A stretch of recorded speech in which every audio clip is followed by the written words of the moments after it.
Si vous détachez la tête d'un serpent venimeux de son corps, il ne pourra plus vous mordre, pas vrai? Eh bien, c'est faux. Les crocs acérés de sa tête décapitée pourraient toujours s'accrocher à vous et libérer tout leur venin mortel dans votre sang. Vous vous demandez sûrement comment c'est physiquement possible, n'est-ce pas? Et pourquoi donc le serpent attaquerait-il encore après sa mort? Eh bien, c'est ce que pensait Jeremy Sutcliffe lorsque ce genre d'incident lui est arrivé en 2018. Il était en train de nettoyer son jardin lorsqu'il a entendu sa femme, Jennifer, crier de l'autre côté de la propriété. Alors qu'il se précipitait pour l'aider, il s'est rendu compte de la gravité de la situation. Il venait d'entendre la cascabelle effrayante d'un serpent à sonnette. Le reptile avait coincé sa femme contre un mur de la maison et ne voulait pas la laisser s'échapper. Jérémie a alors saisi une pelle pour tenter d'éloigner le serpent mortel, mais c'était impossible. La créature devenait de plus en plus agitée et agressive. Jérémie n'avait qu'une seule solution pour sauver sa femme. Il a brandi la pelle et a tranché la tête du serpent. Jennifer est rentrée à l'intérieur pour se remettre de ses émotions. Son cœur battait à tout rompre alors que son mari continuait de nettoyer à l'extérieur. Les choses semblaient se calmer. Mais le cauchemar était loin d'être terminé.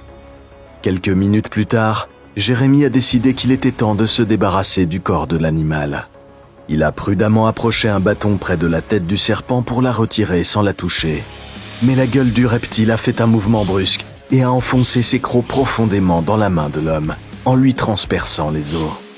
La mâchoire de la créature s'est refermée sur sa victime et refusait de lâcher prise.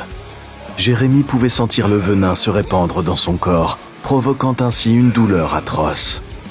Il a essayé de se débarrasser du serpent en le secouant, mais cette lutte n'a fait qu'accélérer l'écoulement du venin dans ses veines, réduisant ses chances de survie déjà minces. Comment la tête du serpent a-t-elle attaqué avec une telle rapidité et une telle précision? Pourquoi un reptile mourant peut-il être plus dangereux qu'un reptile vivant? Et qu'est-ce qui a permis à la femme de Jérémie de lui sauver la vie? Commençons par expliquer comment un serpent sans tête peut encore vous casser les pieds, ou la main dans le cas de Jérémie.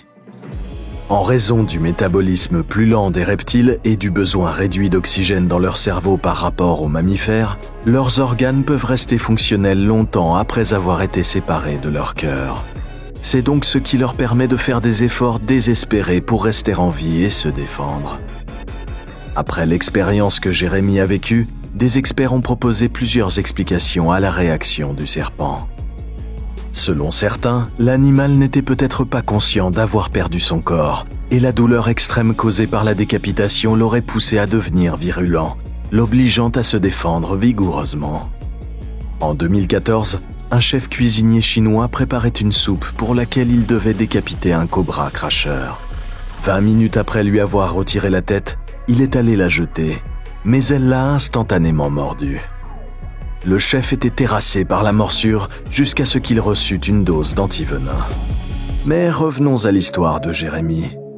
Lorsque les crocs du reptile ont transpercé sa chair, ils ont injecté une quantité substantielle de venin provoquant une douleur extrême. C'était comme si les mains de l'homme étaient écrasées par une masse énorme. Pour une raison qu'on ignore, sans doute à cause de la perte de contrôle du reste de son corps, le serpent a refusé de lâcher sa prise et a continué à s'accrocher à la main. Jérémie a rassemblé toutes ses forces et a réussi à détacher un croc. Mais malheureusement, la mâchoire du serpent était plus forte et le croc transperça une autre partie de sa main, injectant alors encore plus de venin. En entendant ces cris de douleur, Jennifer s'est précipitée et a constaté que la tête du serpent était toujours attachée à la main de Jérémie. Infirmière de formation, elle a compris que la vie de son mari ne tenait qu'à un fil. Elle l'a alors mis dans la voiture et composé le numéro des urgences afin de savoir quel hôpital voisin disposait de l'antivenin nécessaire pour le sauver.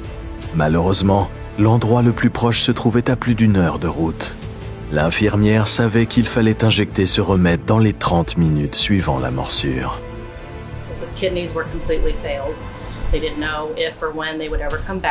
Jérémie a finalement été transporté par avion à l'hôpital et a reçu le bon traitement. A normal person that gets bit is going to get from anywhere from 2 to 4 doses of antivenom.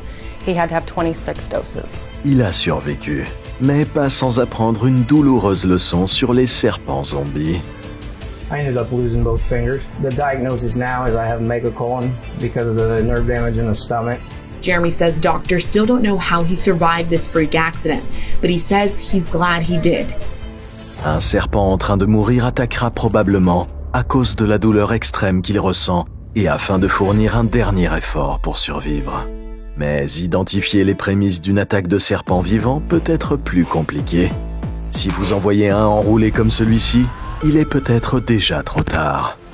Mais ne vous inquiétez pas, nous vous montrerons comment y faire face ici sur Comment survivre.